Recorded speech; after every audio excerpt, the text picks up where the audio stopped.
20, 30대는 실패를 해도요, 금방 다시 일어날 수 있어요. 사실 40대는 실패할 수 있는 특권이 이미 조금 사라져가는 시기이거든요. 하지만 잃지 않는 투자를 할 수 있는 하나의 근간이 만들어지는 시기가 저는 40대라고 생각을 하고 있거든요. 한 얼마를 모아놔야 내가 죽을 때까지 돈 걱정을 하지 않을 수 있겠는가. 근데 이제 생각보다 준비가 안 되어 있는 경우가 많은 거예요. 내가 인플레이션 시기에서 부를 남한테 이전하는 사람이 되지 않으려면 투자를 해야 된다. 들을수록 똑똑해지는 지식 뉴스!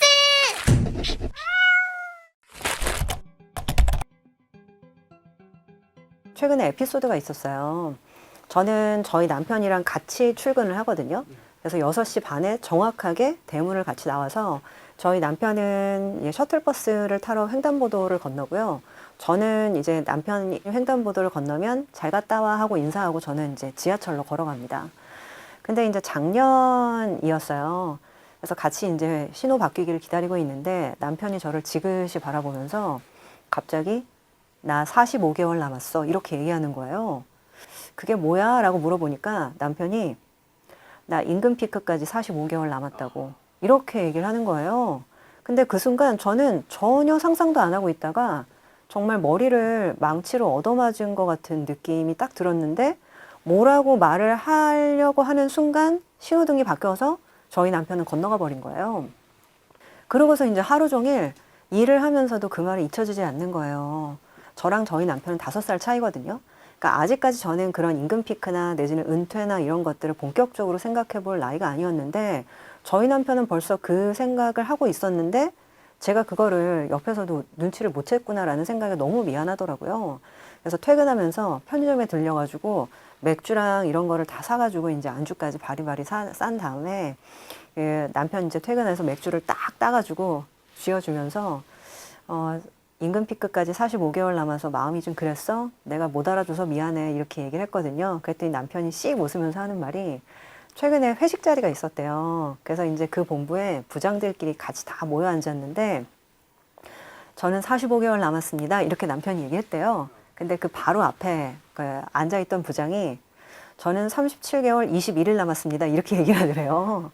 그러니까 이 얘기는 뭐냐면 저희 남편은 개월수를 세고 있었는데 그 앞에 앉아 계신 부장님은 남은 날수 D-20일, D-20일 이런 거를 세고 있었던 거예요.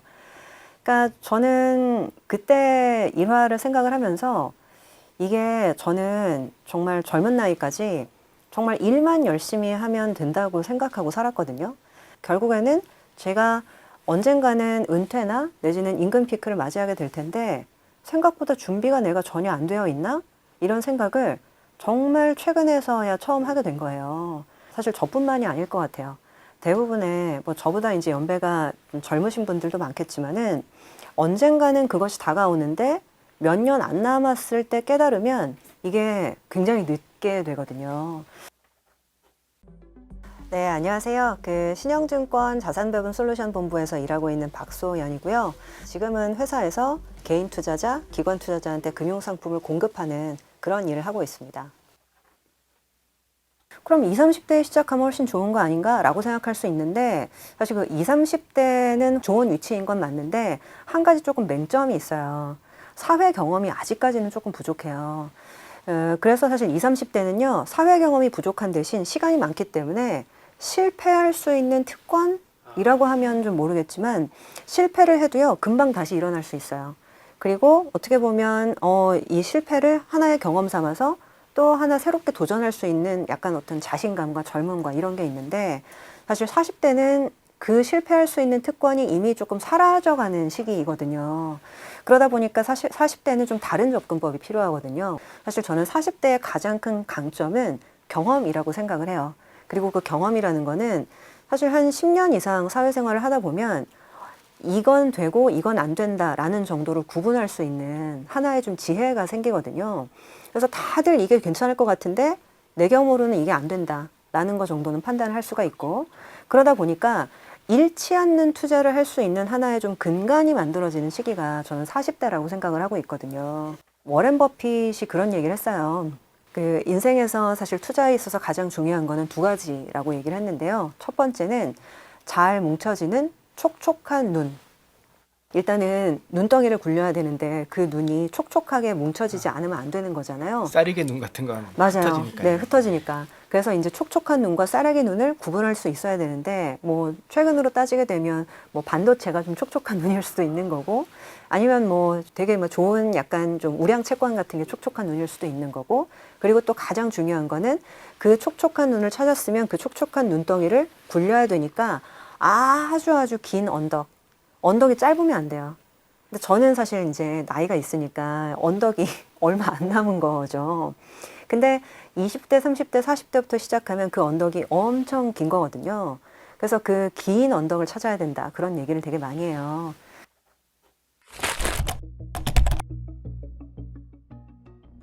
요즘에는 이제 평균 수명을 130세나 140세 정도까지로도 보고 있는데 이제 이사님 책에서는 오래 사는 게 리스크일 수도 있다라고 언급을 해주셨는데 그 이유에 대해서 좀 여쭤보고 싶습니다. 방금 질문 주신 것처럼 제가 최근에 되게 좀 충격적인 논문을 봤는데 1970년대 이후에 태어난 사람들은 140세까지 살 수 있다고 하더라고요. 그래서 저는 제가 그 논문을 봤을 때 잘못 읽은 줄 알았어요. 140세라는 거는 상상조차 할 수 없고 제가 만약에 60세에 은퇴를 하면 제가 80년을 더 살아야 된다는 얘기잖아요. 도대체 이게 무슨 얘기인가 했더니 그러니까 1970년이라는 게 우리가 사실 이 살아왔던 세대 중에서 되게 독특한 어떤 특이점이 발견이 된 세대래요. 일단 첫 번째가 건강검진이라는 게 정기적으로 주기적으로 이루어지기 시작했던 시기가 1970년대였고요. 그리고 대부분 예전에는 가장 많이 돌아가시는 원인이 뇌출혈, 고혈압, 그런 것들이 대부분 혈관이 좁아져서 나타나는 그런 병인데 그 스타틴계 약물이라고 해서 그런 약들이 본격적으로 이제 보급이 된 것도 70년대 그리고 성면 사용이 금지된 것도 70년대래요. 그리고 대부분 이제 고등교육이 본격적으로 시작이 되고 그리고 이제 뭐 담배나 내지는 금연 같은 것들도 본격적으로 캠페인이 벌어지기 시작했던 것도 70년대. 그러니까 생각보다 70년대부터 우리를 둘러싼 환경들이 아주 많이 건강해지기 시작을 했다는 얘기죠. 근데 우리가 보통 100세 시대라고 생각했던 인간의 수명이 측정됐던 그 통계 자체가 대부분은 1900년대 초반이나 그 이전에 그 태어나신 분들의 통계인 거예요. 그러니까 이제 어렸을 때 어떤 환경에서 자라났느냐가 인간 수명에는 굉장히 큰 영향을 미치는데 지금 현재 100세까지 살고 돌아가시는 분들은 1900년대 초반에 태어나신 분들인 거죠. 그리고 그때 영양 환경 하에서 100세까지 사신 거고 지금의 건강 상태는 예전과 비교했을 때 한 20년은 젊어졌다라고 생각을 해도 되는 것 같아요. 그러다 보니까 140살까지 산다라는 게 사실상 틀린 얘기는 아닐 것 같은데 옛말에 그런 게 있거든요. 돈 없이 늙어가는 것보다 고통스러운 건 없다. 네, 사실 저는 맞는 말이라고 생각을 해요. 예전에는 오래 산다라고 하면 무조건 즐겁고 축복받은 일이라고 생각을 했거든요. 근데 대부분 제가 140세까지 살 수 있대라는 얘기를 하자마자 제 친구들, 주변에 있는 사람들이 나 그 정도 돈이 없는데 라고 하면서 굉장히 당혹감을 느끼는 표정을 짓더라고요. 그러니까 어찌 보면 우리가 100세 정도까지는 대충 대비가 돼 있는 거예요. 이게 생명보험사들한테는 생명표라는 게 있잖아요. 그래서 그 생명표라는 게가 있는 이유가 종신보험은 그 사람이 죽어야 보험의 지급 의무가 끝나는 보험입니다. 근데 이제 생명보험사들은 대부분 그런 보험에 대해서 부채를 결정을 할 때 인간은 한 100세까지 산다. 이렇게 생각하고서 보통은 이 자산운용을 하고서 부채에 대해서 이제 만기를 결정을 해놓거든요. 근데 만약에 생명보험사들이 100살까지 산다라고 생각하고 경영계획을 다 세워놨는데 그 사람이 140살까지 살아버린다. 그럼 생명보험사는 파산할 수밖에 없거든요. 그리고 우리나라에서 모든 국민들한테 연금을 주는 국민연금도 굉장히 곤란해질 수밖에 없을 거고. 그래서 실질적으로는 사람이 오래 산다는 거는 이게 개인에게도 사실 여러 가지 문제를 야기하지만 사회적으로도 큰 문제를 야기를 하게 됩니다. 그래서 과연 우리 사회가 이거에 대해서 대비가 돼 있느냐? 라는 부분을 한번 진지하게 생각을 해볼 필요가 있을 것 같고요. 그래서 이제 140살까지 사는 것이 생각보다는 리스크일 수 있다라는 건데 그래서 자산배수 이론이라는 게 있어요. 한 얼마를 모아놔야 내가 죽을 때까지 돈 걱정을 하지 않을 수 있겠는가라는 건데요. 예전에는요, 사람이 인간 수명 자체가 길지가 않아가지고요, 한 14배 정도 모아놓으면 대충 될 것 같다. 이 14배라는 게 기준이 뭐냐면, 한 달에 300만 원이 필요하다라고 하면 1년에 3,600만 원이 필요할 거고요. 그럼 3,600 곱하기 14를 하는 거예요. 그러면 그게 제가 은퇴할 때까지 그 정도만 있으면 굶어 죽지 않고 살 수 있는 최소 생계비다. 이렇게 얘기를 하는 거거든요. 근데 이제는 사람이 아까 말씀드렸던 대로 100살 넘어까지 살게 되는 부분이 있고요. 그리고 예전에는 은행에만 넣어놔도 이자가 굉장히 따박따박 많이 나오니까 큰 문제가 없었는데 요새는 은행 이자 많이 줘봤자 4%거든요. 그래서 실질적으로는 은행에 넣어놨을 때 나오는 이자 자체가 너무 다운이 됐기 때문에 요새는 25배 정도는 필요하다라는 게 대충의 정성인 것 같습니다. 그래서 아까 제가 말씀드렸던 논문에는 25배 정도는 되어야 실제 자산 배분 이론으로서 원금이 고갈되지 않고 생활을 할 수 있다라는 얘기가 나와요. 근데 그거를 제가 곱해보니까 한 9억 정도일 것 같더라고요. 근데 사실 제가 이 얘기를 제 지인분들이랑 같이 나눠봤어요. 근데 한 달에 300만 원 정도를 쓸 수 있으려면 한 9억 정도 모아놓으면 된다고 합니다. 라고 했더니 요새 300만 원 가지고 어떻게 살아요? 이렇게 얘기를 많이 하시던 거예요. 근데 300만 원 가지고 살 수도 있지만 이게 풍족하게 살 수는 없잖아요. 사람은 항상 풍족하게 살고 싶어 하니까. 그럼 얼마 정도 있으면 좋을 것 같으세요? 그랬더니 그거에 한 2배 정도 있으면 좋을 것 같대요. 그러면 600만 원이면 제가 9억이라 말씀드렸잖아요. 9, 2, 18, 거의 한 18억에서 20억 정도 있으면 그래도 한 600만 원 정도의 현금 흐름을 가지고 죽을 때까지는 그 정도 테두리 안에서 살 수가 있다라는 거죠. 그러니까 한 20억 정도는 있어야 내가 편안하게 노후를 다 준비했다라고 생각하고 더 이상 일하지 않아도 된다는 얘기인데 사실 이 20억이라는 거는요. 자기가 살고 있는 집 빼고 그리고 자동차 이런 거 다 빼고 왜냐하면 20억이 있어도 집이 없으면 안 되는 거잖아요. 그러니까 살 집은 빼고 20억입니다. 그러니까 생각보다 엄청나게 큰 돈인 거예요. 근데 대부분 그 20억을 준비한 사람이 있을까라고 생각하면 물론 이제 국민연금이 어느 정도 한 200만 원 정도의 완충을 만들어 주기 때문에 나머지 부분만 준비하면 되는데 그 나머지 부분조차도 사실 생각보다 준비가 안 되어 있는 경우가 많은 거예요.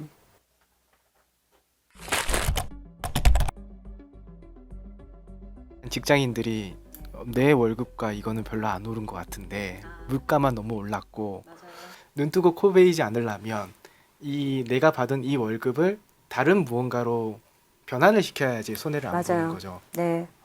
케인즈가 이런 얘기를 한 적이 있었어요. 인플레이션이란 단순하게 하나의 물가가 상승하는 현상이 아니다.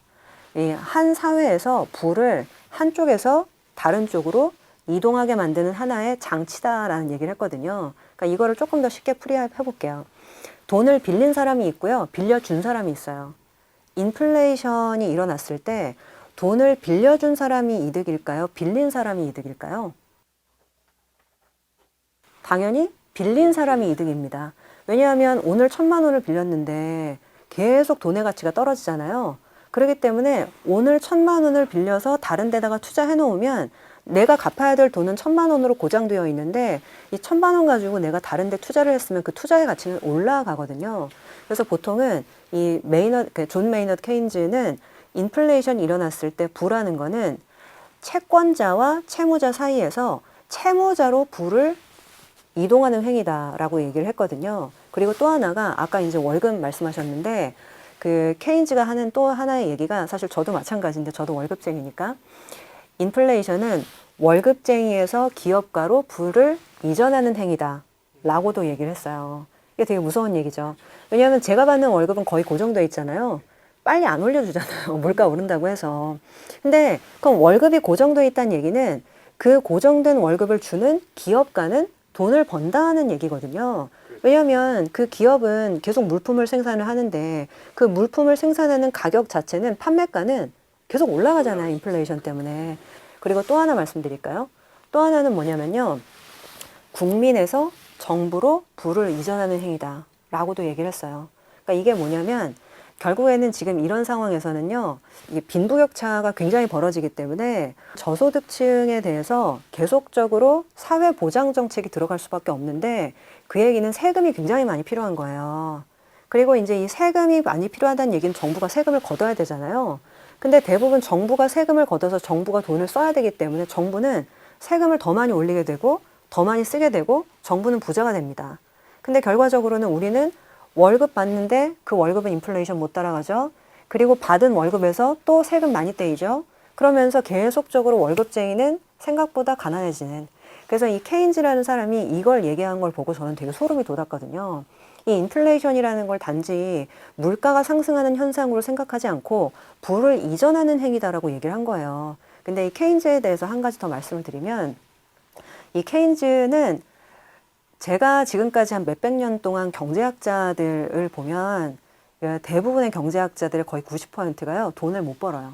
그러니까 이게 왜 그런가 생각해 봤는데, 경제학자들은 대부분 의심하는 게 직업병이거든요. 그러니까 사실 저도 애널리스트 오래 했지만 애널리스트들도 대부분 의심하는 게 직업병이에요. 근데 의심하다 보면 대부분 돈을 못 법니다. 왜냐하면 뭔가 투자해야 되는데 이건 뭐가 또 이상하지 않을까, 이건 또 뭐가 이상하지 않을까 재다가 결국 투자를 못 해요.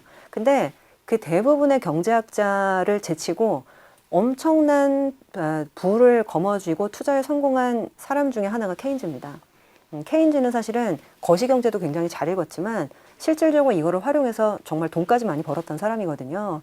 근데 이제 이렇게 투자도 잘했고 똑똑했던 케인즈가 실제 이런 말을 했다는 건 굉장히 놀랍죠. 그래서 저도 항상 생각해요. 이게 내가 인플레이션 시기에서 부를 남한테 이전하는 사람이 되지 않으려면 투자를 해야 된다. 그 생각 항상 많이 하고 있죠. 일을 하다 보면 자기가 그 돈, 경제적인 조금의 여유가 생기거나 자유가 생기면 하는 일도 좀 더 즐겁게 할 수 있을 것 같아요. 그럼요. 네. 저희 남편은 저한테 항상 한 몇 년 전부터 현금 흐름 준비해야 된다 이런 얘기를 엄청 많이 했었거든요. 그러면서 이제 제가 되게 우스운 에피소드도 있는데, 저희 남편이 이제 현금 흐름 준비한다고 되게 여러 가지 프로젝트를 많이 했는데, 한 번은 저희 집에 그 엄청난 큰 박스 4개가 택배로 배달이 온 거예요. 이게 뭐지 하고서 이렇게 딱 들라고 했는데 여자가 쉽게 들 수 있는 그런 무게가 아니더라고요. 그래서 이게 뭐지 하고서 이제 대충 현관에다 밀어놓고 남편 오면 물어봐야지 하고 뜯지도 않았어요. 그래서 이게 뭐야 라고 했더니 남편이 아무 말을 안 하는 거예요. 찔린 거죠. 그래서 이실직고 해라 그랬더니 저 몰래 그 이더리움 채굴장에다가 채굴기를 4대를 사가지고 돌리고 있었던 거예요. 근데 점점 이제 전기료가 올라가고 그러다 보니까 이제 채산성이 안 맞아서 채굴장이 망한 거예요. 그래가지고 망해가지고 그 채굴기의 주인한테 다 이제 택배로 붙여준 거예요. 이 채굴기가 그럼 도대체 얼마냐 그랬더니 아무 말 안 하고 있다가 500만 원에 4대니까 한 2천만 원 정도 한다고. 그래서 그 얘기를 제가 다른 사람한테 했더니 거짓말 하지 말라고. 500만 원 아닐 거라고 저한테 그러더라고요. 근데 제가 더 이상 묻지는 않았어요. 근데 이제 저희 남편은 막 이제 그런 얘기도 책에 있어요. 근데 그러면서 이제 저희 남편이 여러 가지 이제 실패와 성공을 반복하면서 계속 현금 흐름 만드는 여러 가지 채널들을 만들고 있는데, 실제로 이제 저희 남편 그 회사 친구 중에 실제 이제 그거를 실행을 하신 분이 있어요. 집에 이제 계시는 사모님이 남편이 그런 고민을 한다는 걸 알고 같이 키즈 카페 같은 것들을 시작을 실제 하셔가지고요. 이게 서울에서 사실 하는 것보다 약간 경기도 외곽에서 해서 나가니까 기본적으로 이제 임대료도 되게 저렴하고, 그리고 이제 아파트 신도시가 사실 생기기 시작하면은 어린이들도 굉장히 많아지고 굉장히 성공을 한 거예요. 그래서 굉장히 일찍 시작을 했는데 지금은 사실 차곡차곡 많지는 않지만 현금흐름이 나오는 하나의 또 채널이 만들어졌어요. 그래서 그런 것들을 보면서 이게 생각만 할 것이 아니라 일단 실행하는 것도 굉장히 중요하고, 그리고 이제 실행하는 것도 생각보다 일찍 실행을 해서 실패를 해도 내가 다시 한번 시도할 수 있는 어떤 시간적인 여유가 있어야 되는데, 그런 것들을 좀 해볼 수 있는 시기가 사실 40대가 아닌가라는 생각이 좀 들긴 하더라고요. 현금 흐름을 만든다라고 하는 게 이게 왜 중요한가요? 사실 그 현금 흐름이라는 거는 그냥 자산이 10억 있으면 되는 거 아닌가라고 생각을 할 수도 있는데요. 이 10억이 예를 들면 은행에 맡겼다라고 생각하면 결국에는 한 4% 정도 이자로 따박따박 돈이 나오겠죠. 한 이자로. 근데 돈이 단순히 나온다는 것이 아니라 저는 돈은요, 가장 중요한 건 규칙성이라고 생각을 해요. 예를 들면 똑같이 10억이 있어도 그 10억을 어떤 식으로 내가 쓸지, 그리고 이거를 어떤 식으로 규칙적으로 나에게 나오게 할지에 대한 계획이 없다라고 하면요, 제가 미래를 설계하기가 되게 어려워요. 예를 들면 제가 한 달에 300만 원이 필요한데 한 달에 500만 원 들어왔다가 그 다음 달에는 하나도 안 들어오고 그 다음 달엔 200만 원 들어왔다가 그 다음 달엔 또 100만 원밖에 안 들어오고, 이러면 사실 어느 달에 굉장히 많이 들어왔다라고 해도요, 이게 규칙적이지 않다라는 생각 때문에 기본적인 어떤 플랜이나 이런 것들을 짜기가 되게 어려운 돈이 됩니다. 그래서 저는 사실 규칙성 있는 현금 흐름이 굉장히 중요하다라고 생각을 좀 하고 있는데, 그 규칙성 있는 현금 흐름의 가장 중요한 게 어찌 보면 월급이고요. 그리고 이제 월급은 은퇴할 때까지 보통 지속이 되니까. 근데 이제 은퇴 이후에는 내가 내 스스로에게 월급을 주는 게 되게 중요한 거죠. 그래서 어떻게 보면 월급을 대신할 수 있는 그런 형태가 연금일 수도 있고, 뭐 오피스텔 월세일 수도 있고, 어떤 형태로이든 약간 현금 흐름일 텐데, 그 현금 흐름이라는 것 자체가 자산에서 사실은 현금을 흘러갈 수 있는 어떤 규칙성을 만들어준다는 차원에서 우리 삶을 예측 가능하게 한다. 그런 측면에서 한번 중요하다고 말씀을 드렸습니다. 그러니까 지금 예를 들어서 뭐 내가 아파트 뭐 20억짜리 있는데 근데 이게 뭐 팔릴지 안 팔릴지 당장 나는 또 다음 달에 은퇴하고 생활을 해야 되는데 이러면 이게 사실은 그림의 떡일 수 있는 거잖아요. 그쵸. 그러니까 이게 보통은 자산이라는 거는 유동화가 가능하냐. 저는 이 개념이 되게 중요하다고 생각하는데, 사실 이게 좀 자조적인 얘기긴 한데, 얼마 전에 제가 이제 뭐 어디 게시판을 보다가 그런 걸 봤어요. 그 강남 아파트 한 채는 비싼 방석이다. 그 글에다가 엄청나게 한 200개가 넘는 댓글이 달렸더라고요. 찬성하는 사람도 있고 반대하는 사람도 있고, 왜냐면 네가 강남 못 사니까 뭐 그렇게 얘기하는 거 아니야 막 이렇게 얘기하는 사람도 있고, 별별 댓글이 되게 많았는데 사실 완전 틀린 얘기는 아닌 것 같아요. 그러니까 이게 자기가 사실은 아무리 이게 좋은 부동산을 갖고 있어도, 우리나라의 이제 부동산이라는 거는 단순히 부동산이 아니라 지위제잖아요. 그러니까 요새 보면 너 어디 살아? 라는 질문이 되게 무례한 질문이 됐어요, 요새는. 왜냐하면 어디 사냐라는 거 물어보는 것 자체가 너는 어느 동네 살고 어느 정도 자산이 있는 집에 뭐 약간 사람이야? 이런 것들을 물어보는 질문이 돼서 이제 함부로 어느 동네 사냐는 거 서로 물어보지 않거든요. 근데 이제 중요한 거는 대부분은 그러한 어떤 지위제의 성격을 갖고 있다 보니까 그거를 현금 흐름과 연결해서 생각을 사실 잘 못하는 경우가 많은데, 이게 어느 순간인가 그 지위제라는 것도 소용이 없어지거든요. 사실 뭐 나이가 70이 됐는데 지위제가 무슨 소용이겠어요. 네. 사실 어떻게 보면 그 언젠가는 그런 자산들이 현금 흐름으로 전환이 되어야 하는 약간 그 필요성들이 있는데, 그 타이밍을 사실 놓치게 되면 그냥 비싼 방석 안에 내가 그냥 계속 앉아 있게 되는 상황이 되는 거죠.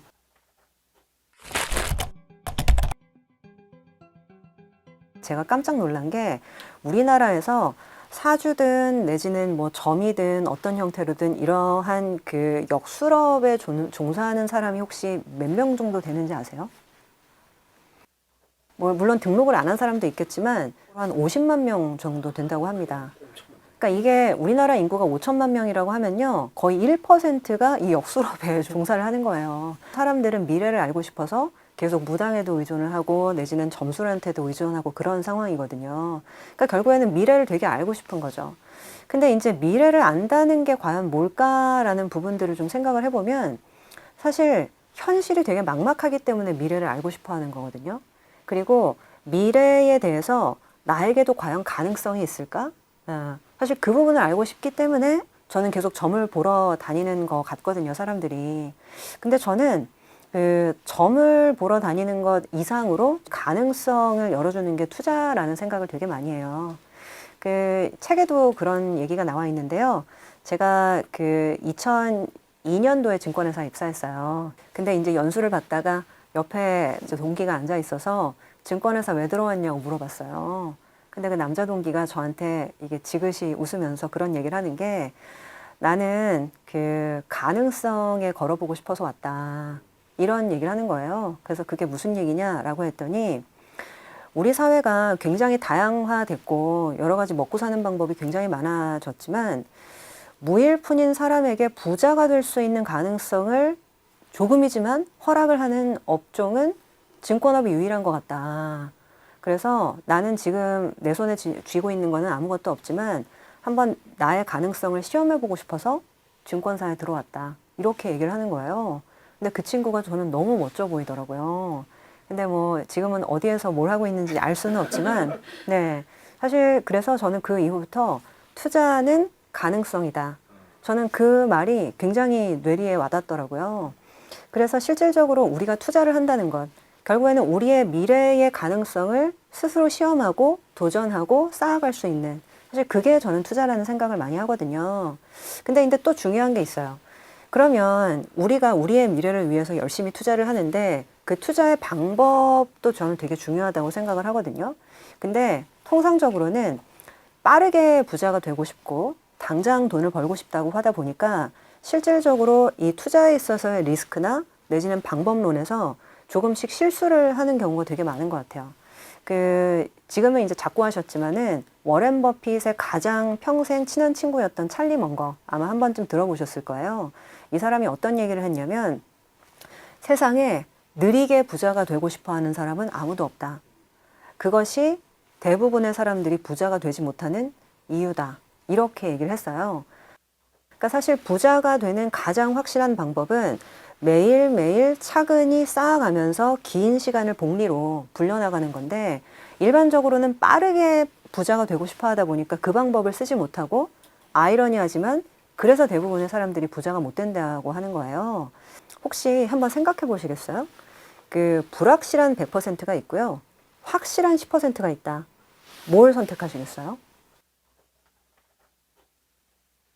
물론 확실한 10%라고 답하실 수도 있는데 제가 이거 물어보잖아요. 그러면 젊은 분일수록 불확실한 100%를 선택을 해요. 이게 왜 그런가 생각해 보면 사실 10%를 수익을 난다 해도요. 내 인생이 안 바뀌어요. 그러니까 뭐 이번 달에 조금 더 뭐 사고 싶은 거 살 수 있고 그 정도거든요. 근데 만약에 100% 수익이 나면 뭔가 인생을 바꿀 수 있을 것 같은 느낌이 좀 들거든요. 그러면 사실 못 갔던 여행도 가볼 수 있고 회사 때려치고 어디 뭐 딴 것도 할 수 있을 것 같고 이런 생각이 드니까 되든 안 되든 불확실한 100%에 일반적으로는 걸게 되거든요. 근데 제가 증권회사 한 25년 다니면서 제가 봤었던 대부분의 부자들의 행태는 거의 다 확실한 10%를 선택을 해요. 그래서 저는 이게 왜 그런가 생각했는데 처음에는요. 이분들은 돈이 많으니까 100%안 불어도 그냥 잘 먹고 잘 사실 수 있는 분들이잖아요. 저는 그래서 그런다고 생각을 했어요. 근데 그게 아니더라고요. 돈을 싫어하는 사람은 없어요. 돈을 싫어하는 사람들은 없는데 그러한 분들이 확실한 10%를 선택하는 이유는 뭐냐면 확실한 10%를 10번 하면 된다고 생각하는 거예요. 그러면 확실한 10%가 10번 모이면 확실한 100%가 되는 거거든요. 그러니까 그다지 조바심 낼 필요가 없이 확실한 10%, 확실한 10%, 그거를 사실은 10번 하면 되는데 그럼 불확실한 100%를 할 필요가 없는 거예요. 그러니까 어떻게 보면 그러한 접근법들이 있는데 일반적으로는 불확실한 100%를 여러 번 하려고 하다 보니까 시행착오가 계속 쌓이는 거거든요. 그래서 저는 생각보다 이 확실한 10%가 매우 소중하다라는 거. 그러니까 확실한 10%가 소중한 만큼 확실한 1%도 굉장히 소중한 거예요. 확실한 1%를 100번 하면 100%가 되는 거니까. 그리고 확실한 1%는 매일매일 발생할 수도 있는 거거든요. 예를 들면 저희가 커피 한 번 들마시러 가는 것들도 확실한 1%를 만드는 방법일 수도 있고요. 그리고 맨날 택시 타다가 오늘 사실 지하철을 타는 게 또 확실한 1%를 만드는 또 하나의 방법일 수 있는데 그런 것들을 100번 쌓아가는 것이 훨씬 더 약간 긍정적이고 확실한 접근 방법이라는 거죠.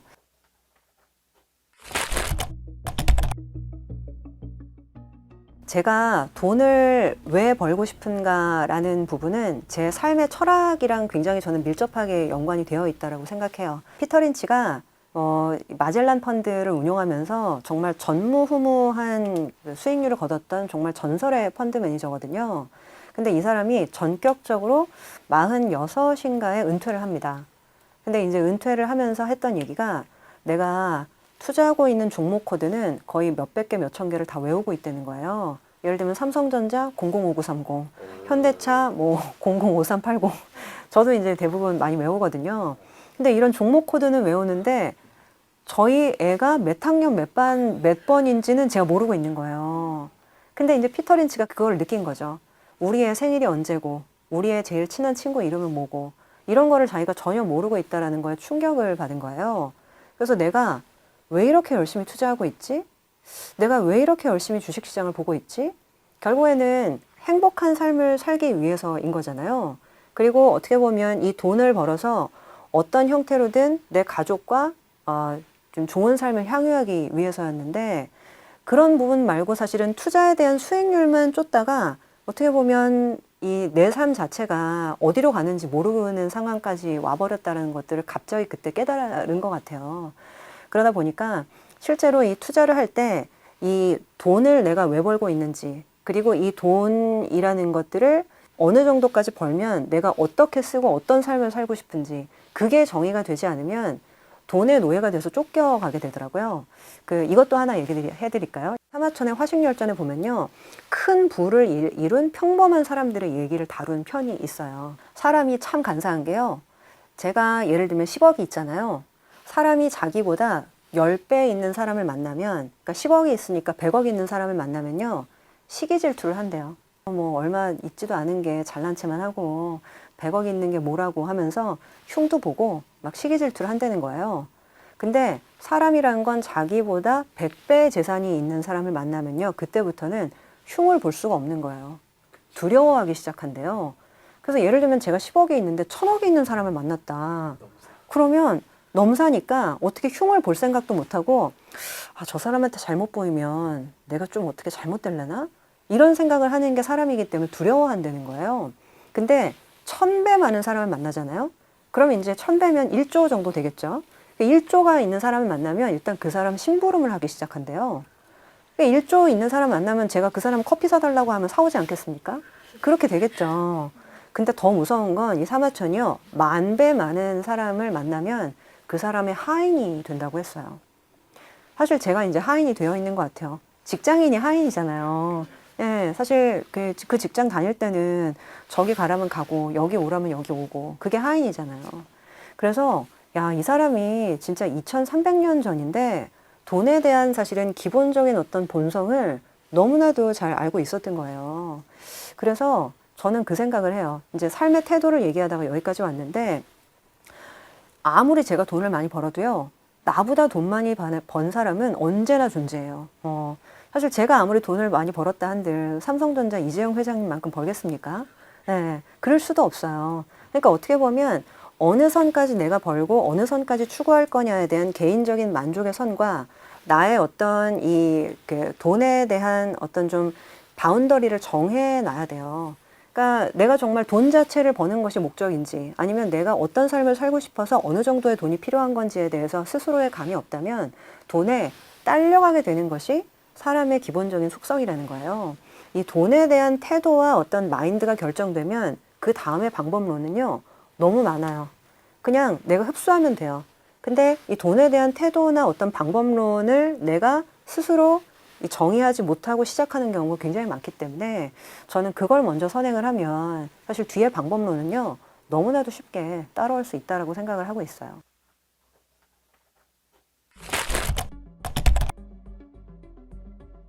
상반기에 그 코스피 지수가 한 100% 정도 올랐거든요. 그리고 이제 반도체 주식들이 너무 좋았다는 건 알고 있고, 근데 지금 뭐 미국 금융시장 기준으로 미국 주식시장은 사실 역사상 가장 수익률이 좋았던 시장이고, 한국이 그거를 따라가려면 멀었다, 뭐 약간 그런 얘기를 되게 많이 하는데, 제도적으로. 근데 그러한 미국 주식시장도 연평균 수익률이 한 10% 정도였거든요. 그리고 이제 워렌 버핏 같은 사람이 정말 투자를 잘했다고 하는데, 그 사람도 연평균 뭐 17, 18, 한 20% 정도. 그러니까 실제로 그냥 연평균 한 20%씩 계속 벌었던 사람들이 투자의 구루라는 얘기를 되게 많이 하고, 평균적으로 지수는 10%씩 올랐던 거예요. 근데 요번 상반기에 100%가 오르다 보니까 사람들의 기대 수익률이 굉장히 높아진 것 같아요. 그러니까 제가 지금은 애널리스트 생활 한 25년 하다가 지금은 상품 공급을 하는 부서에 와 있거든요. 이제 시장만 전망하다가 이 시장을 어떻게 상품에 접목시켜서 공급을 할까를 좀 하고 싶어서 그쪽 일을 하고 있는데, 근데 예전에는 대부분의 사람들의 이제 기대 수익률 자체가 뭐 한 8%만 벌어도 훌륭하지. 그리고 만약에 한 12에서 13% 정도의 기대 수익률이 나오는 상품이 있다 그러면, 그런 게 있어요? 와, 대단하네요 하면서 관심을 많이 보이시고 그랬거든요. 왜냐하면 코로나 때 기억하시면 그때 금리가 0%였기 때문에 한 4, 5%도 되게 훌륭하다고 많이 그랬었거든요. 근데 지금 똑같은 12에서 13%짜리 상품을 제가 말씀을 드리잖아요. 그러면 아유, 그거는 낮아서 안 한다고 그렇게 얘기를 하세요. 왜냐하면 지금 상반기에 지수가 100% 오르고 지수가 100% 오르면 개별 종목은 6, 7배, 10배도 오르거든요. 그리고 이제 그냥 삼성전자 자체가 바닥에서 7배 올랐기 때문에 다 그렇게 생각을 하시지만 실질적으로는 시장이라는 것들은 평균 회귀적으로 과거의 어떤 레벨로 돌아가려는 속성을 갖고 있고 아시겠지만 앙드레 코스토란이라고 되게 유럽의 전설적인 가치 투자자라는 사람이 있어요. 근데 그 사람이 비유를 했는데 아마 한 번쯤은 들어보셨을 거예요. 주식시장은 산책 나온 개와 주인과 같은 관계다. 그래서 보통 개 데리고 산책해 보신 분들 아시겠지만 주인이 가면요 막 주인 앞을 가다가 뒤 돌아보고 다시 주인한테 와요. 그리고 주인이 먼저 가면 또 막 달려가지고 주인을 또 따라가요. 그런 것처럼 주인은 그냥 계속 갈 뿐인데 개는 앞서거니 뒤서거니 왔다 갔다 하거든요. 그러니까 주식시장이 이런 존재라는 거예요. 근데 실질적으로는 어떻게 보면 개가 한 번 앞서갔는데 계속 앞서갈 거라고 생각하는 약간 그런 상황과 저는 되게 유사하다고 생각을 하거든요. 그래서 저는 구조적인 상승은 계속 될 수 있다라고 생각을 해요. 왜냐하면 지금 현재 우리나라 기업이 놓인 상황, 인플레이션 이런 것들 보면 주식이 이제 우상향하는 것들은 사실 저는 뭐 필연적이라고 생각을 하거든요. 근데 그런 우상향할 때 가장 기억해야 될 게 싸게 살 수 있느냐라는 문제거든요. 근데 여기에서 제가 되게 부끄러운 과거를 하나 얘기해 드릴까요? 이거는 이제 에피소드인데요. 제가 증권회사로는 지금 3번째 증권회사예요. 근데 첫 번째 증권회사에서 제가 되게 어렸을 때인데 자사주를 나눠줬었어요. 근데 공짜로 나눠준 건 아니고 제가 월급에서 몇 %씩 계속 갚아나가는 형태로 해가지고 되게 싸게 자사주를 줬었거든요. 그러니까 이제 그 자사주를 살까 말까 했는데 보통은 무조건 할인해서 자사주는 받는 게 좋다고 해서 저는 이제 저축하듯이 예금 든다고 생각하고 받았었죠. 그래서 이제 꽤 많은 자사주가 모였는데 제가 5년 있다가 2번째 증권회사로 이직을 하게 됐어요. 근데 저는 이걸 투자하려고 산 것도 아니고 회사에서 할인해서 나눠준 자사주니까 저는 그냥 이거 갖고 있으면 안 되나 이렇게 좀 생각을 했던 거죠. 부장님한테 가서 물어봤죠. 그래서 부장님, 저 이번에 새로 입사한 박소연이라고 합니다. 근데 제가 이전 회사에서 받았던 자사주가 대량 있는데 애널리스트는 이제 한국 주식을 못 가지고 있게 돼 있거든요, 대부분. 근데 이제 이거는 제가 투자하려고 산 것도 아니고 그냥 자사주인데 애널리스트 한국 주식 보유할 수 없다는 규정은 알지만 제가 이거를 예외로 해서 보유하면 안 되겠습니까? 라고 물어봤어요. 근데 그 부장님이 턱을 괴고 저를 빤하게 쳐다보더니 마음대로 하세요? 이렇게 얘기를 하는 거예요. 근데 그 부장님이 마음대로 하세요라는 그 어감에는 나는 책임 못 져주니까 네가 알아서 해라.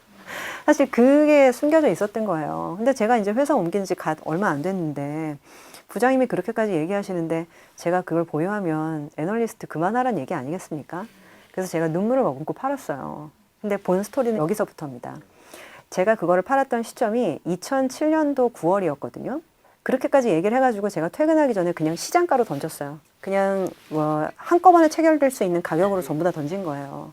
퇴근하는데 어찌나 마음이 허하던지 진짜 제 모든 게 사라져 나간 것 같은 그런 느낌이었거든요. 근데 2007년도 9월이 어떤 시점이었냐면 중국발 호황 때문에 코스피가 사상 처음으로 2,000을 넘어서가지고 엄청난 호황이 왔었던 시기였었어요. 근데 아니나 다를까 2007년도 9월에서 10월을 정점으로 해가지고요. 리만 브라더스 파산의 그림자가 서서히 엄습하기 시작합니다. 미국 모기지 버블 붕괴가 이제 전조가 시작이 된 거예요. 그래서 정확하게 제가 팔았던 가격이, 자사주를 팔았던 가격이 지금도 기억해요. 너무 팔기 싫었는데 팔았기 때문에 35,500원 정도였거든요. 근데 이제 그 이후에 코스피가 급락을 하고 이제 뭐 미국에서 금융위기 오고 이래서 코스피가 거의 890까지 떨어지는데 제가 그때 팔기 싫었는데 억지로 팔은 거잖아요. 근데 그 팔았던 가격이 언제 회복됐는지 아세요? 맞춰보세요. 네. 언제 회복됐을까요? 몇 년 후에? 5년? 그 가격이요. 올해 1월에 회복됐습니다. 2007년도에 팔았는데 2026년 1월에 회복된 거예요. 그러니까 제가 이 말을 드리는 거는 그 시장이 우상향한다고 하잖아요. 그쵸. 결국엔 우상향해요. 20년이 지나서 우상향을 한 거예요. 근데 중요한 거는 비싸게 사면요. 우상향이고 뭐고 아무 쓸모가 없더라고요. 결국 싸게 사서 오래 보유해야 되는데 비싸게 사서 오래 보유하면 이거는 비자발적 장기 투자라고 합니다. 보통은. 네, 장기 투자는 장기 투자인데 내가 자발적으로 장기 투자한 게 아니라 비자발적으로 장기 투자한 거다. 그래서 이게 투자에는요. 항상 타이밍과 싸게 사는 것도 못지않게 중요하더라고요. 그래서 이제 책에도 있는데 다음 버스는 다시 온다 라는 게 있어요. 그러니까 이게 뭐냐면 저도 이제 집 앞에서 이제 어디 가려고 버스 타면 3012번이 온다. 그러면 제가 딱 타려고 했는데 출발해요. 그러면 아저씨 잠깐만요 하면서 막 뛰어가잖아요. 근데 이제 아저씨는 가버리잖아요. 그러면 저는 뛰어가다가 넘어져요. 그래서 이제 보통은 또 이제 무릎 까지고 막 이렇게 됩니다. 근데 그럴 때 침착하게 그냥 정류장에서 앉아서 기다리면 10분 뒤에 다음 순환버스가 또 오거든요. 그래서 이제 그 버스를 타면 되는데 무리하게 그걸 타려고 하다가 넘어지는 거거든요. 그래서 저는 생각보다 싸게 사는 것이 무엇보다 투자에 되게 중요하고, 그러니까 이런 약간 투자에 있어서의 그 원리 원칙 이런 것들을 기억하는 게 무엇보다도 되게 중요할 수 있다. 그 말씀도 좀 드리고 싶어요. 지금 정말 독하게 돈 공부라고 하니까 돈 공부를 내가 어떻게 하면 독하게 할 건가 막 약간 이런 부분들에 대한 얘기를 되게 많이 드린 것 같은데, 그냥 원론적으로 한번 돌아가서 중간에 보면요. 그 사람의 인생은 3만 원을 어떻게 쓰느냐에 달려 있다라는 챕터가 있어요. 저는 마지막으로 그거 한번 말씀을 드리고 싶어요. 이게 뭐냐면 그 일본에서 되게 베스트셀러가 된 소설이 있어요. 그래서 이제 그 소설의 제목에서 따온 건데요. 화학에서 보면 모든 사물은 분자와 그리고 원자로 구성되어 있다고 하잖아요. 결국에는 우리가 이제 주기율표 같은 것도 외우는데 모든 사물은 하나의 어떤 원자로서 분해할 수가 있고 그 원자가 모든 사물을 이루는 기초 단위라는 얘기를 하잖아요. 근데 그 소설에서는 어떤 얘기를 하냐면 우리의 모든 돈의 소비와 투자는 3만 원이라는 기본 단위로 되어 있다. 그러니까 이게 무슨 얘기냐면 갑자기 내가 생각지도 못한 3만 원이 들어왔을 때 그 3만 원을 쓰는 사람들의 행동은 다 제각각이라는 거예요. 와, 신난다. 꽁돈이 들어왔으니까 내가 치킨 하나 시켜 먹는다 라고 생각하는 사람들도 있고, 일단 어디 쓸지는 모르겠는데 일단 마통이나 메울까? 라고 생각해서 마통에다 넣는 사람도 있고, 그 3만 원을 가지고 오랜만에 선물을 살까 해서 엄마한테 꽃다발을 들고 가는 사람도 있고, 그러니까 어떻게 보면 그 3만 원을 쓰는 것 자체가 그 사람의 삶을 대하는 태도와 그리고 그 사람의 어떤 경제관념을 온전하게 반영하는 하나의 원자의 단위 같다는 거예요.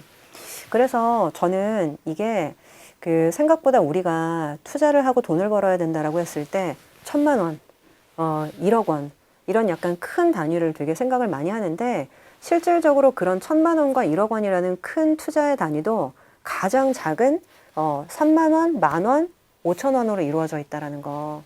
그래서 저는 이러한 어떤 작은 돈에 대해서 어떤 식으로 우리가 대하고 생각하느냐가 실질적으로는 우리가 큰 단위의 돈을 대할 때의 마인드와 연결이 되어 있다는 생각을 되게 많이 해요. 그래서 이제 책 제목은 독하게 돈 공부지만 실제로 이 돈 공부라는 것들이 멀리 있지 않다. 결국에는 우리의 어떤 지갑을 통제하는 마인드, 그리고 우리의 통장을 통제하는 마인드, 이런 것들과 연관이 되어 있기 때문에 그 독하게, 그리고 오늘 하루 충실히 돈 공부를 좀 해보자, 뭐 그런 말씀으로 마무리를 짓겠습니다. 이 소득과 비만은 상관관계가 굉장히 깊다라는 게 아주 오래전부터 알려져 있죠. 특히 소득이 적은 분들이 소득이 많은 분들에 비해서 일단은 비만 유병률 자체가 높거든요. 물론 이제 그 조사 시점에 따라서 조금 다르긴 하는데 소득 하위 20%와 소득 상위 20%의 비만 유병률을 비교해 보면 38% 대 31%. 그래서 옛날에는 여유 있는 사람들이 오히려 배도 좀 나오고 인격배라고도 하고 풍채가 좀 좋은 사람들이 잘 사는 사람이구나. 그랬는데 그거는 예전에 우리가 먹을 게 굉장히 풍족하지 않았던 그런 환경에서는 그게 맞는 얘기지만 지금은 환경이 완전히 바뀐 거죠. 바뀐 환경에서는 오히려 지금 우리의 그 식생활의 문제가 질은 낮지만 칼로리는 많은 그런 음식들이 좀 더 이제 접하기 쉬운 거고, 오히려 건강을 관리할 수 있는 그런 이제 피트니스 센터라든지 여러 가지 그 프로그램이라든지 이런 데에 대한 접근성 자체가 소득에 따라서 이제 달라지는 거거든요. 그래서 여러 가지의 그런 좋은 음식, 질이 좋은 음식에 대한 접근성, 그다음에 건강을 위해서 사용할 수 있는 그런 시설이나 프로그램에 대한 접근성, 그리고 이런 치료제나 치료 방법에 대한 접근성, 이런 것들이 소득 수준에 따라서 차이가 날 수밖에 없는 게 이제 현재 사회 구조입니다. 그래서 소아청소년에서도 소득이 낮은 가정에서 좀 더 이제 이 자녀들의 비만도가 더 이제 많아지는 거고, 그리고 이제 고령인 분들끼리만 살거나 오히려 혼자 사시면서 좀 더 이제 안 좋은 식생활 습관을 하는 그런 여러 가지들이 겹쳐져 있기 때문에 이 소득이나 자기가 이제 생활 수준이나 이런 것들이 비만하고 굉장히 큰 관련이 있습니다.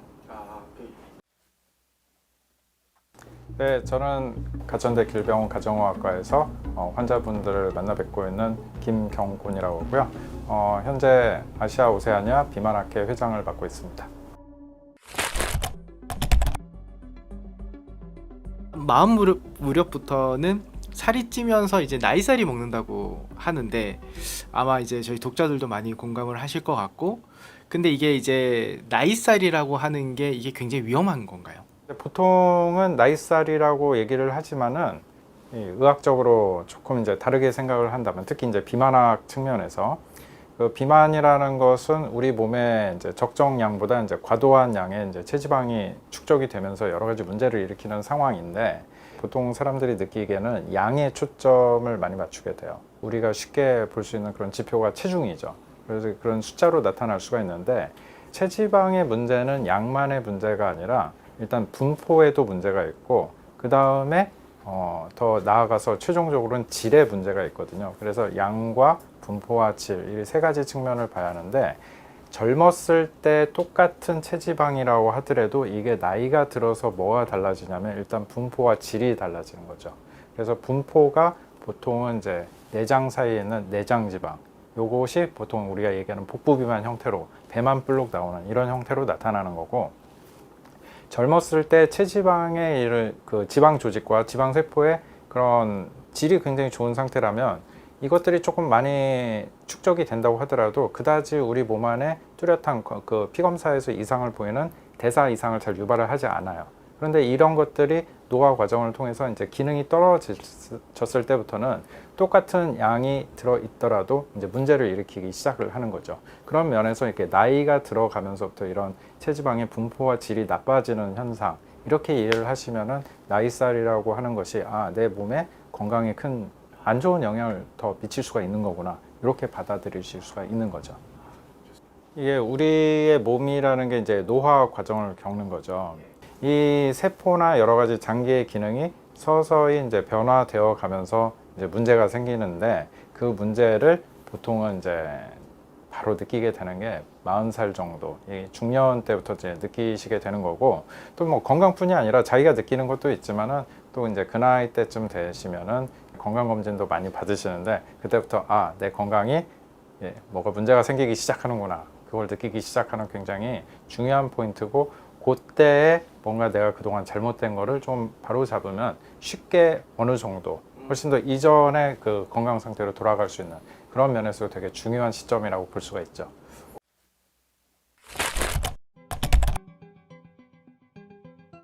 또 어떤 경우는 체중계 숫자는 몇 년째 그대로인데도 건강검진 결과표에는 빨간불이 켜졌다면서 억울해하시는 분들도 계시더라고요. 어떤 상황인 건가요? 그 앞에서 말씀드렸던 이제 체지방의 양뿐이 아니라 분포와 질이 이제 함께 생각이 돼야 하는데, 체중계 숫자는 똑같은데 일단은 체지방 양 자체는 늘었을 수 있죠. 그래서 다른 것들이 오히려 줄고 체지방이 더 늘어난 경우, 그래서 이제 우리 몸에서 체지방을 뺀 나머지를 제지방이라고 하는데, 제지방은 감소하면서 체지방이 늘어나는 이제 그런 문제가 있을 수가 있고, 그다음에 이제 분포가 이제 큰 문제인데, 이제 우리 몸에서 피하 지방은 생존에 굉장히 중요한 장기라고 볼 수가 있어요. 이 이유가 이제 이 체지방이라는 것은 동물이 움직이는데 굉장히 유리하거든요.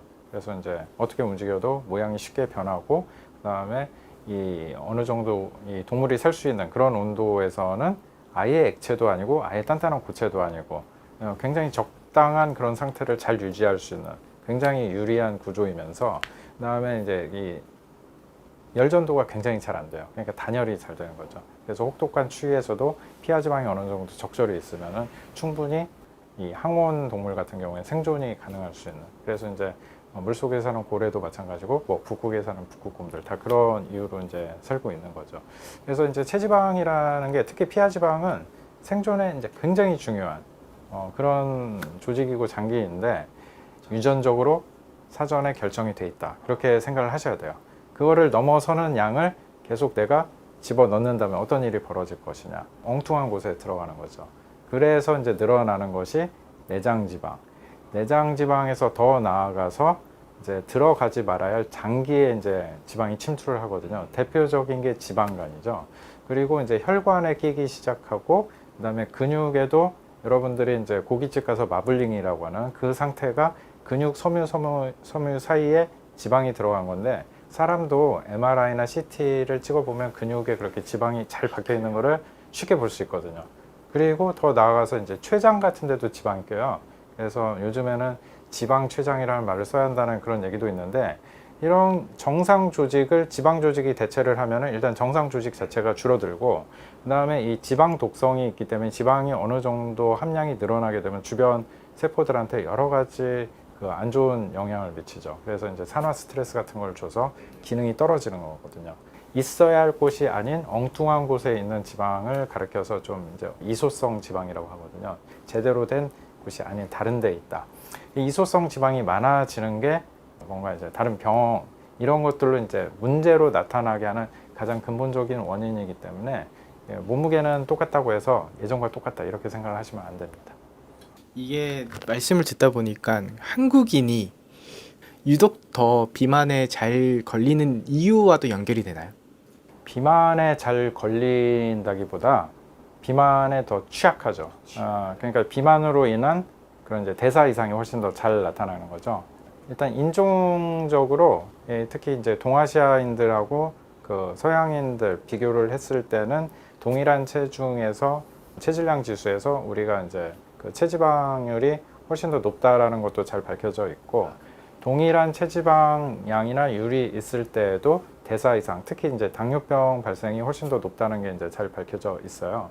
그래서 지금 전 세계적으로 이제 비만을 진단하는 이제 비만이라고 이제 쉽게 정의할 수 있는 그런 이제 숫자적 기준이 체질량 지수 30인데 우리나라를 포함한 이제 동양 지역에서는 그보다 훨씬 낮은 체질량 지수를 기준으로 삼고 있고 우리나라 같은 경우에 지금 현재 25를 쓰고 있고 아시아 지역의 다른 나라들은 조금씩 다르긴 하지만 다들 이제 30보다는 이제 낮은 기준을 쓰고 있는 이유가 그런 인종적으로 이 피하 지방에 저장할 수 있는 양 자체가 유전적으로 좀 차이가 있고 그다음에 이제 췌장을 비롯한 여러 가지 대사에 관련된 그런 이제 장기의 기능 자체가 이 서양보다는 좀 더 떨어져 있기 때문이다.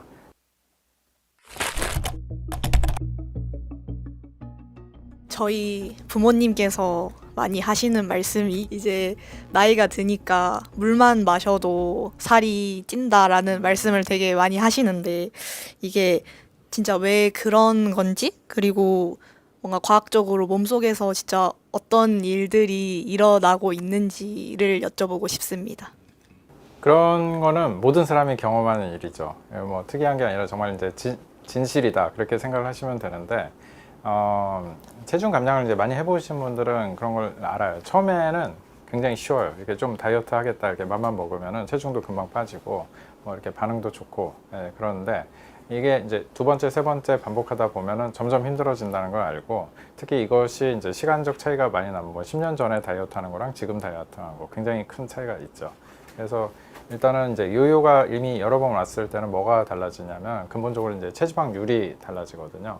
체중을 뺄 때는 이게 이제 체지방만 빠지는 게 아니라 근육량도 같이 빠지고 아주 심한 다이어트를 하면은 골량 자체도 줄어들거든요. 그래서 그런데 이제 다시 요요가 와서 체중이 늘 때는 순전히 체지방만 이제 급격하게 그 상태로 똑같이 돌아가는 게 아니라 체지방이 대폭 늘고 그 외에 이제 근육이나 이런 거는 약간밖에 안 는다. 그러니까 이 요요가 반복되면 반복될수록 이전 체중보다 더 느는 경우도 많지만 거기에서 그치는 게 아니라 거기에 더해서 이 체지방률 자체가 올라가는 거죠. 그래서 다이어트를 반복을 할수록 이게 이제 굉장히 어려워지는 거고, 그래서 왜 이제 나이가 들면은 체중이 똑같은 노력을 했는데 왜 체중이 더 잘 안 빠지느냐, 이것과 이제 연관된 얘기인 거고, 일단 여성에서의 여성 호르몬이 굉장히 중요하고 남성에서의 남성 호르몬이 굉장히 중요한데, 나이가 들에 따라서 이것들이 분비량이 줄어드는 게 현격하고, 특히 여성은 갱년기, 폐경기 때 아예 이제 분비량이 거의 없어지는 급격한 변화를 겪게 되죠.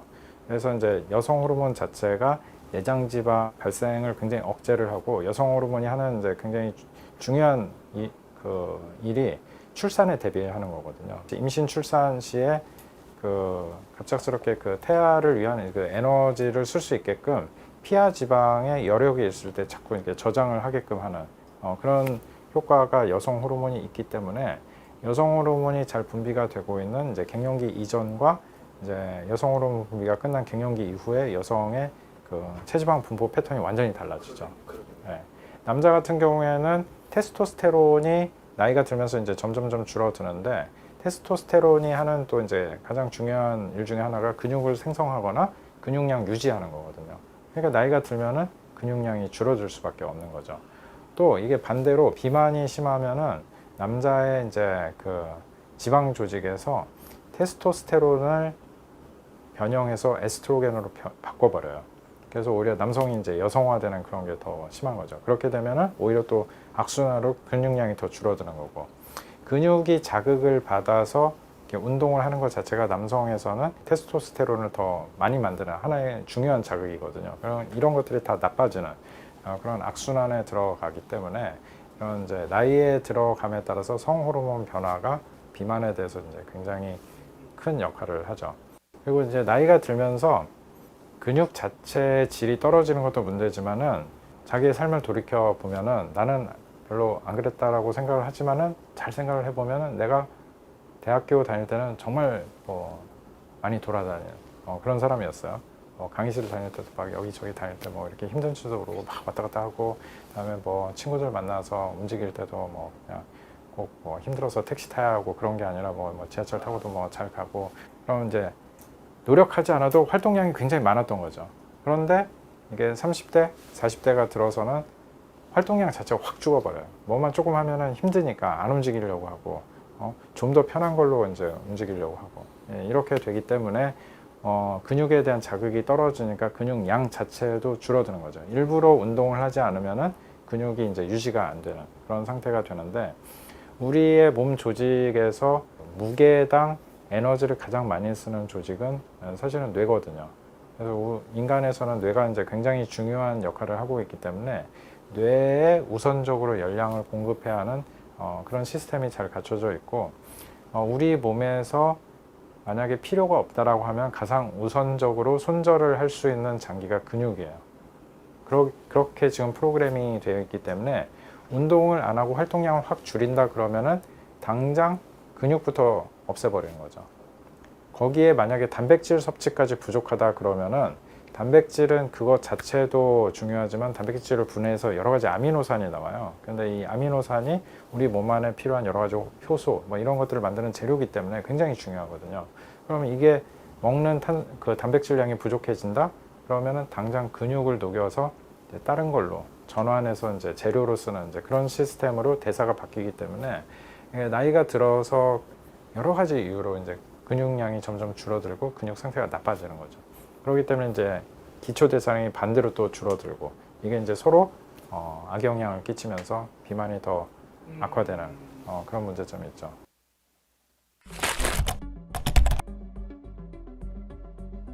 이제 중년의 비만이고, 여기에서 내 건강을 바로잡지 않는다 그러면 이것들이 이제 우리가 이제 현재 100세 시대라고 하는데 100세까지 따지지 않더라도 40살 기준으로 봤을 때 과연 이제 60세 때 나는 어떤 모습이 될 것이며, 80세 때는 어떤 모습이 될 것이며, 90세, 100세 때 어떤 모습이 될 거냐는 거를 이제 생각을 해봐야 하는 거죠. 그때에 정말 내가 현재 이제 건강상의 경고등이 켜졌어요. 그래서 이제 건강검진에서 이제 피검사를 했는데 혈당이 높아요. 이제 당뇨병 직전 아니면 이제 당뇨병이라고 이제 진단을 받죠. 그리고 혈압도 높고 고지혈증도 있다. 이런 것들이 이제 다양하게 있는데, 이것들이 이제 적절하게 이제 치료가 잘 되는 경우도 있지만 안 된다고 하면은 바로 이제 60세 때 들어서 당뇨병, 합병증이 여러 가지로 나타날 수가 있고, 심혈관계에 이제 여러 가지 문제가 생길 수가 있고, 뇌혈관을 이제 침범을 하면은 그것이 이제 뇌졸중이 자꾸 이제 발생을 하고, 또 이제 치매의 위험도도 올라가는 것이죠. 그렇기 때문에 요때에 이제 예전과 똑같은 상태로 생각하고 뭐 큰일 나겠어 뭐 이런 식으로 이제 자기 스스로 위안만 하다 보면은 결국은 이제 나이가 들어서 이것들이 정말 커다란 부채로 다가온다. 이걸 꼭 생각을 하셔야 합니다. 진짜 이 40살 중년에 접어드는 이 시점에서 나의 건강을 관리를 하지 않으면은 일단 의학적으로 이제 20년, 30년, 40년 지나서 좀 더 진짜 심각한 병 그런 것들로 나에게 돌아오죠. 그래서 요즘에 이제 요양원이나 요양병원 가시면은 그렇게 거의 침대에만 누워서 남의 도움만 받아야만 그런 것들이 이런 병적인 문제뿐이 아니라 경제적인 부담도 굉장히 커지는 거거든요. 정말 건강하냐 건강하지 않느냐가 노후에 이제 경제적 부담을 크게 늘리고 그것들이 나 혼자만의 경제적 부담이 아니라 같이 살고 있는 가족들에게도 큰 부담이 되기 때문에 지금 이 시점에서 나의 건강을 챙기는 것이 정말 나를 위해서도 내 주변에 가까운 사람들을 위해서도 굉장히 중요한 것입니다. 여기에서 체중 감량이라는 건 내가 건강해지기 위한 것이고 앞으로 20년, 30년, 40년을 건강하게 살기 위한 그런 이제 발판으로 생각을 하셔야지 체중계 숫자로만 뭐 5kg, 10kg 빼겠다 이렇게 바라볼 문제가 아니라는 겁니다. 그래서 정말 이때 안 하면은 나중에 정말 안 좋아진다. 지금은 안 하면 안 된다. 이런 생각을 강하게 가지시고 지금은 이제 건강한 삶을 위해서 체중을 조절을 하셔야 한다는 게 생존 감량이라고 이름을 붙인 그런 의도입니다.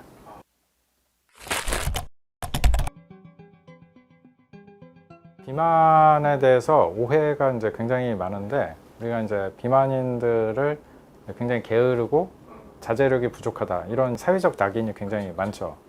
비만은 다른 질병과 가장 큰 차이점이 겉에서 보면 남들이 금방 비만인지 아닌지 알 수 있다는 거거든요. 내가 고혈압 있는지 딴 사람이 날 보고 알 수 없거든요. 근데 비만은 금방 안단 말이에요.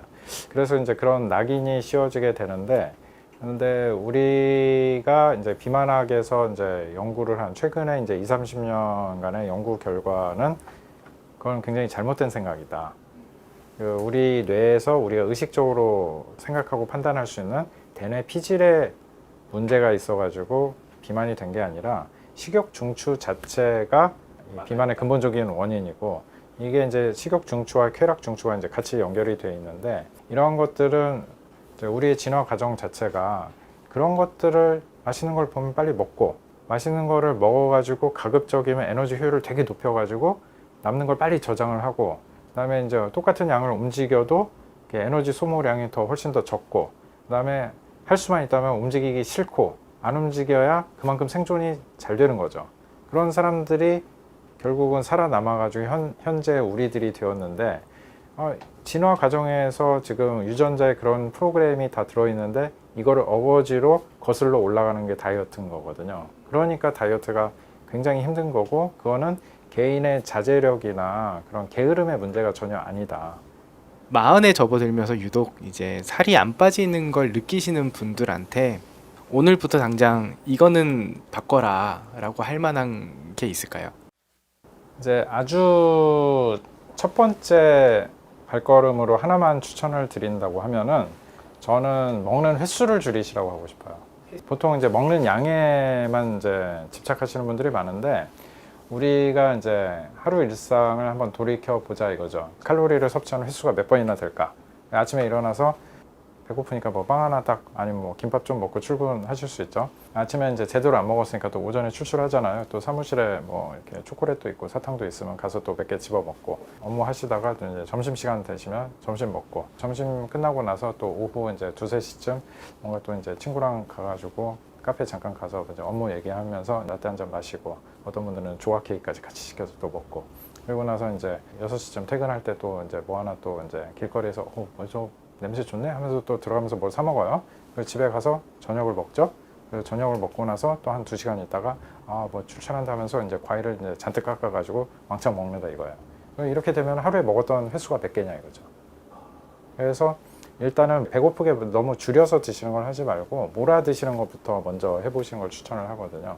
그래서 한꺼번에 몰아서 드시면은 확실히 먹는 양이 이제 줄어들게 돼요. 그리고 하도 이게 먹는 횟수 자체가 이제 수시로 음식이 들어가게 되니까 냉정하게 생각해 보면 내가 마지막에 정말 진정한 배고픔을 느꼈던 게 언제였지 잘 기억을 못 하시는 분이 많아요.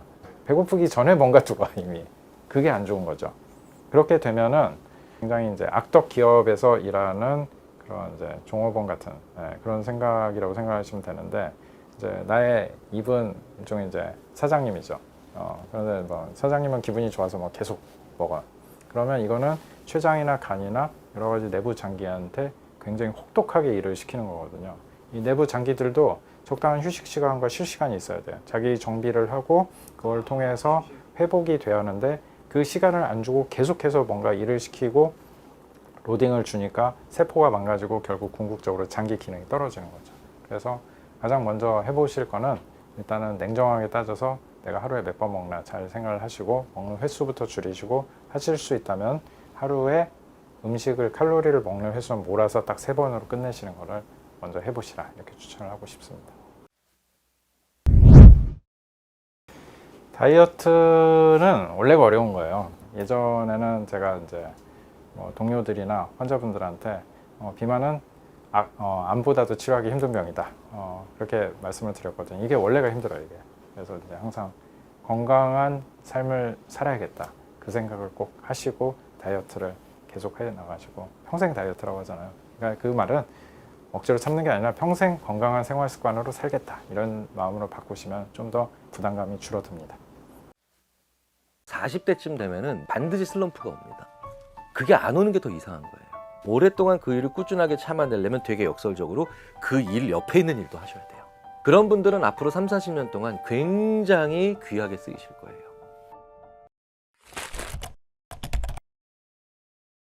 예전에 패튼이라고 하는 장군이 2차 세계대전사에서 전쟁광으로 비춰지지만 가장 많이 부하들의 사랑을 받았고, 패튼 장례식 때 유럽의 전 지역에서 부하들이 와서 그 장례식에 참여했거든요. 그러니까 부하들에겐 가장 존경받은 장군 중에 하나였는데, 패튼이 이런 말을 했어요. 세상에 제일 바보 같은 놈이 나라 위에 죽는 놈이다. 그런데 내가 죽일 놈이 있다. 그게 뭐냐? 전쟁에서 열심히 안 싸우는 놈이다. 그러니까 나라 위에 죽지 말고 대신 전투에서 열심히 싸워서 생존 확률을 높여서 집에 가라는 거예요. 직장을 위해서 혼신의 힘을 다 바치고 아무것도 자기를 위한 일을 안 하는 거, 이거 정말 바보짓이에요. 직장에서 주는 만큼만 딱 일할 거야 라고 하면서 자기의 직무 기량을 발전시키지 않는 분, 이것도 정말 바보 같은 거예요.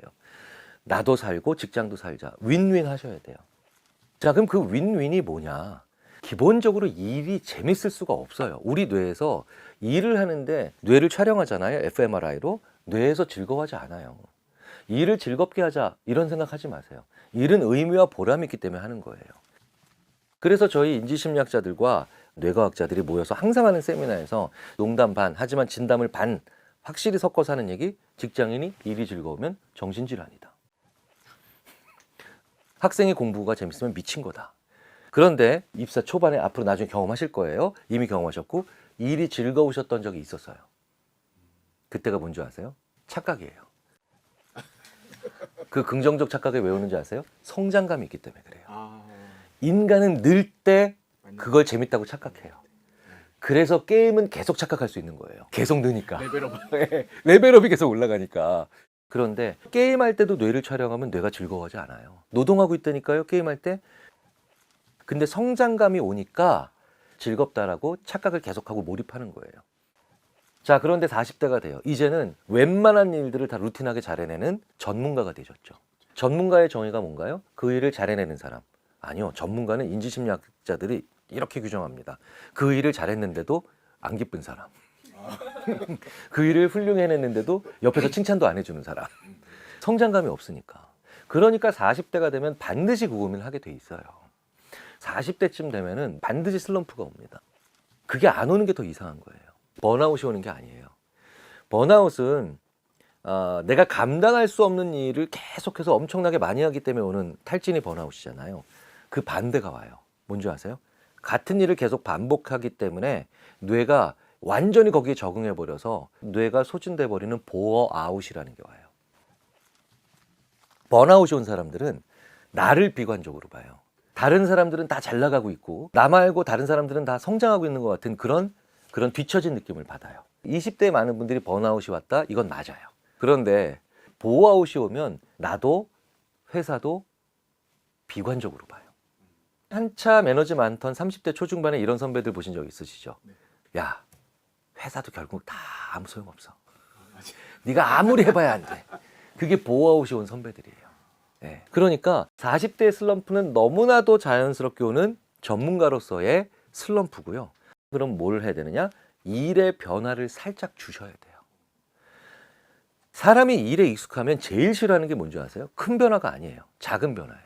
작은 직무 이동을 제일 싫어해요, 사람들이. 그러니까 큰 변화 있잖아요. 이러면 오히려 상당히 많은 분들이 이거는 분명히 엄청난 뜻이 있을 거야. 안 가면 큰일 날 거야. 불이익을 받을 것 같아. 이러고 오히려 갑니다. 이민 가듯이 막. 예. 근데 작은 직무의 변화나 아니면 확장을 주잖아요. 그럼 막 극렬히 저항해요. 근데 그거 하셔야 돼요. 그리고 요구하셔야 돼요. 그러니까 나 안 할래가 아니라 오케이 할게 그러니까 이거 줘. 그게 윈윈의 자세예요. 일의 약간의 확장, 많은 확장 말고 약간의 확장을 여러 번 하시는 거예요. 그래서 이런 느낌으로 계속 하다 보면 내가 그 일에서 50대, 60대 가면서 이제 저 사람은 엑스퍼트를 넘어서 마스터가 들어가는 거죠. 반대편에서 고민하는 분들 얘기를 좀 해드릴게요. 지금 우리나라 대부분의 구조가 호리병 구조예요.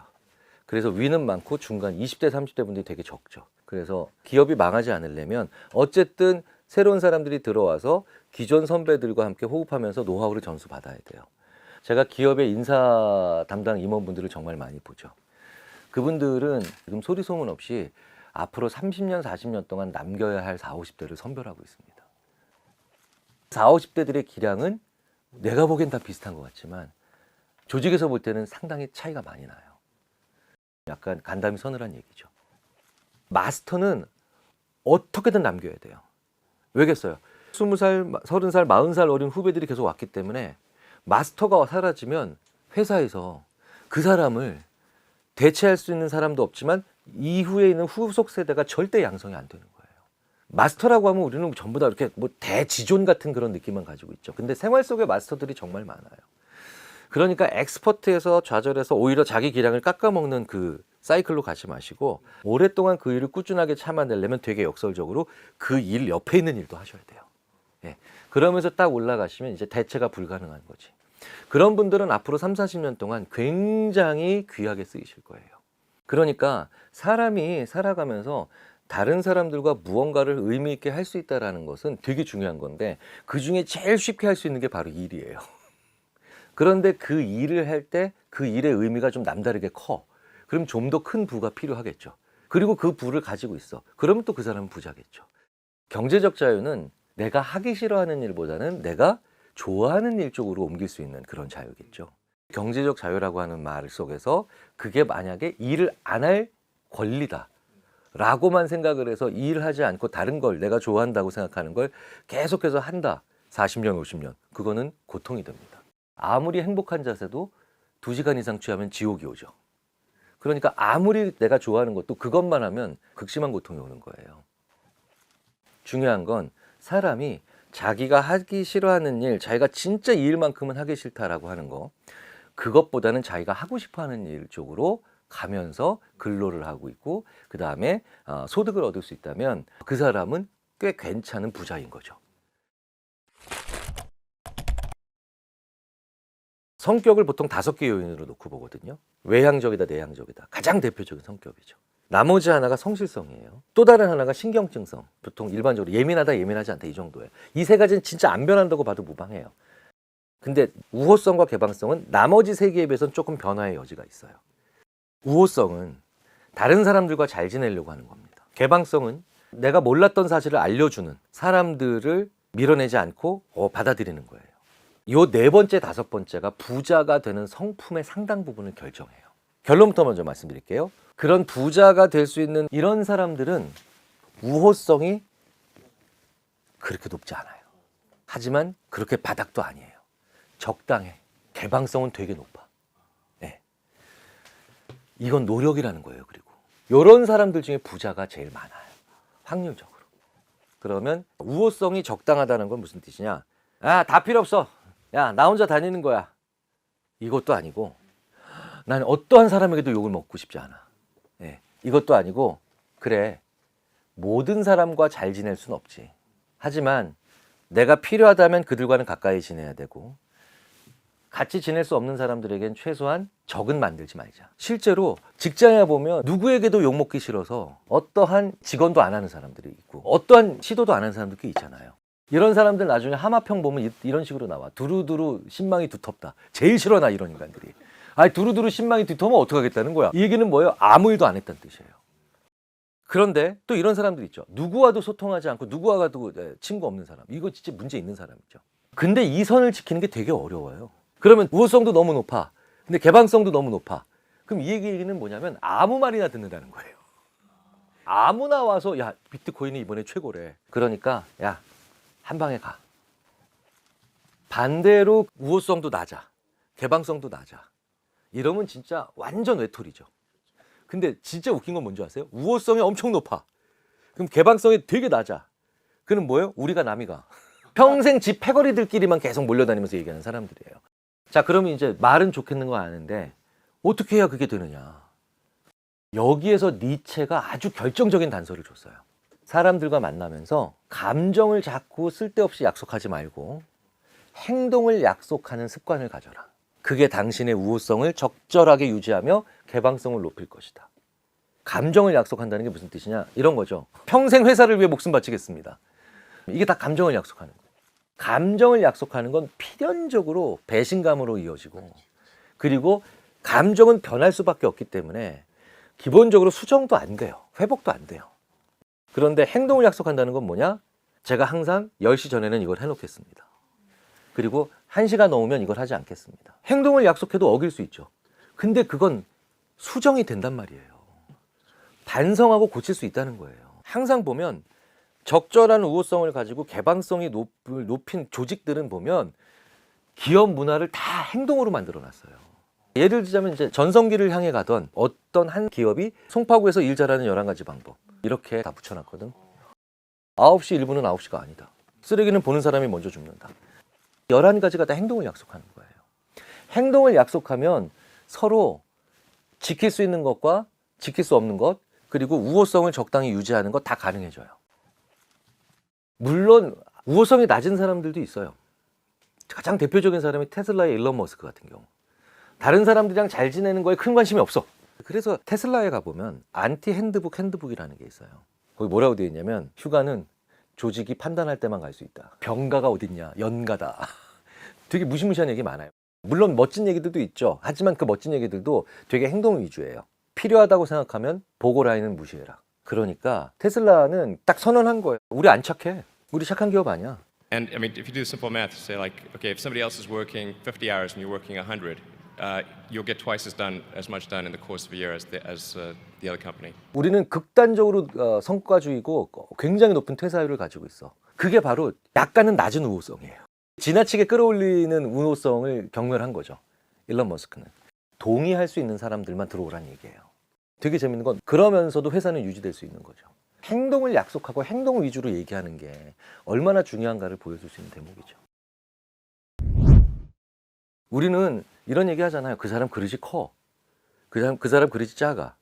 앞에 거는 칭찬이고 뒤에 거는 약간 평가절하하는 것처럼 믿겨지잖아요. 아니에요. 사람의 그릇이 다 클 필요는 없거든요. 세상에 그릇 큰 사람들만 다 있으면 3차 세계대전이 일어나요. 그렇죠? 작은 그릇이라는 게 되게 뭐냐면 우리 사회에서 평화와 안전을 만들어내는데 되게 중요한 거고요. 저도 그렇기 때문에 제 아내랑 이런 얘기를 합니다. 제 아내가 당신은 그릇이 나보다 커. 근데 저는 제 아내한테 당신은 나보다 그릇이 작아. 그래서 우리는 잘 살 수 있어. 그러니까 그릇의 크기라고 하는 것을 우리는 대부분 능력의 유무나 아니면 소위 말하는 성품의 우열이라고 생각하는데 절대 아니에요. 위인 중에 그릇이 작은 사람들이 엄청 많아요. 그러니까 자기 그릇에 맞는 불을 볼 수 있어야 되지 자기 그릇을 넘치는 불을 가지고 있으면 생각해 보세요. 그릇이 이렇게 있는데 여기다 물을 집어넣어요. 근데 그릇이 넘쳐나. 그럼 어떤 노력이 더 필요해요? 그릇을 채우려고 하는 노력보다 더 큰 노력을 테이블을 닦는데 써야 돼요. 그래서 자기를 잘 알고 거기에 맞는 부를 만들어가는 게 진짜 부자고요.